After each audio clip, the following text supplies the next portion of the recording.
अगर आपने मेरे चैनल को अब तक सब्सक्राइब नहीं किया है तो इस लाल बटन को दबाकर सब्सक्राइब ज़रूर करें और बगल में इस बेल बटन को ज़रूर दबाएं जिससे कि आपको आगे आने वाले सारे वीडियोस का अपडेट मिलता रहेगा। अगर आप रोज़ की वही वही सब्ज़ी खाकर हो गए हों बोर, या अगर आपको कोई सब्ज़ी समझ ना आए या कोई आपकी पसंद वाली सब्ज़ी ना हो, तो सोयाबीन से बहुत ही टेस्टी सब्ज़ी बन सकती है घर में, एक स्पेशल मसाले से और बिना टमाटर के। तो चलिए इसे बनाना शुरू करते हैं। यहाँ पर मैंने ले लिया है 2 बड़ा प्याज इस तरह से पतले स्लाइसेस में काट कर।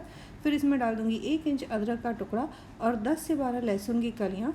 कुछ गरम मसाले डालूँगी जैसे कि काली मिर्च, लौंग, दालचीनी, इलायची, जावित्री, लाल मिर्च और थोड़ा सा मैंने दगड़ फूल लिया है, इससे बहुत ही अच्छा टेस्ट आएगा। तो अब थोड़ा सा पानी डालकर इसका स्मूथ पेस्ट बना लेना है। मसाला बना लेने के बाद यहाँ पर कढ़ाई में ले लूँगी करीब 5 से 6 बड़े चम्मच तेल। फिर यहाँ पर मैंने 1 कप छोटे टुकड़ों में कटा हुआ शिमला मिर्च लिया है और 1 कप के बराबर प्याज को इस तरह से काट लिया है बड़े टुकड़ों में।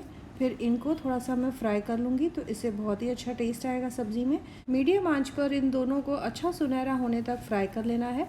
बीच बीच में इसे चलाते रहें ताकि ये समान रूप से अच्छे से फ्राई हो। आप थोड़ी देर में देखेंगे कि बहुत ही अच्छा सा सुनहरा रंग आ गया है, तो इन्हें मैं तेल में से निकाल लूँगी। अब 1 कप सोयाबीन बड़ी को मैंने आधे घंटे के लिए भिगो कर रखा था। आप चाहें तो पानी में भी उसे उबाल सकते हैं। तो अब यहाँ पर गरम तेल में मैं डाल दूँगी 1 छोटा चम्मच जीरा और 2 तेज़पत्ता। इन मसालों को थोड़ा सा भून लें। जैसे ही जीरा चटक जाए, इसमें मैं डाल दूँगी पिसा हुआ पेस्ट। फिर इनको तब तक पकाना है जब तक कि पेस्ट में से तेल ना अलग होने लगे।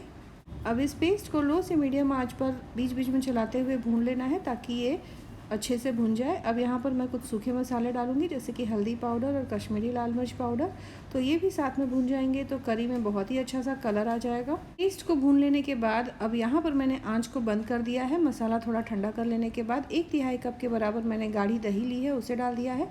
अच्छे से इसे फेंट कर मिक्स कर लूँगी।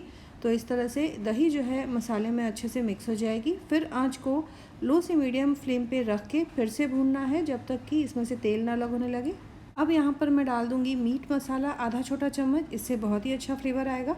मीट मसाला अगर आपके पास ना हो तो आप इसकी जगह गरम मसाला डाल सकते हैं। मीट मसाले से या चिकन मसाले से सोयाबीन की बड़ी की सब्ज़ी बहुत ही टेस्टी बनती है। नमक डालकर इसे भी अच्छे से मैं मिक्स कर लूँगी। तो यहाँ पर मैंने सारे मसाले डाल दिए हैं। धनिया पाउडर रह गया था, उसे भी डालकर अच्छे से मिक्स कर लूँगी।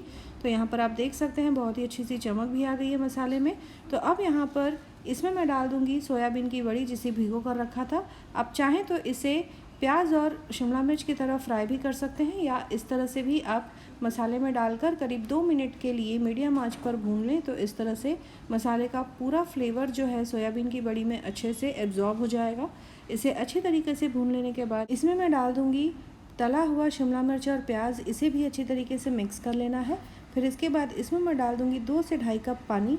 ध्यान रखेंगे सोयाबीन की बड़ी जो है काफ़ी ज़्यादा मॉइस्चर एब्जॉर्ब कर लेगा, तो उस हिसाब से ही आप पानी डालें और करी की कंसिस्टेंसी को एडजस्ट करें। अब अच्छी तरीके से मिक्स करने के बाद ढककर करीब 5 से 7 मिनट के लिए पकाऊंगी लो से मीडियम आंच पर।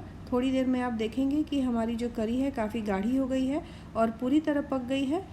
करी पक जाए ये आपको पता चलता है जब उसमें तेल अलग होने लगे।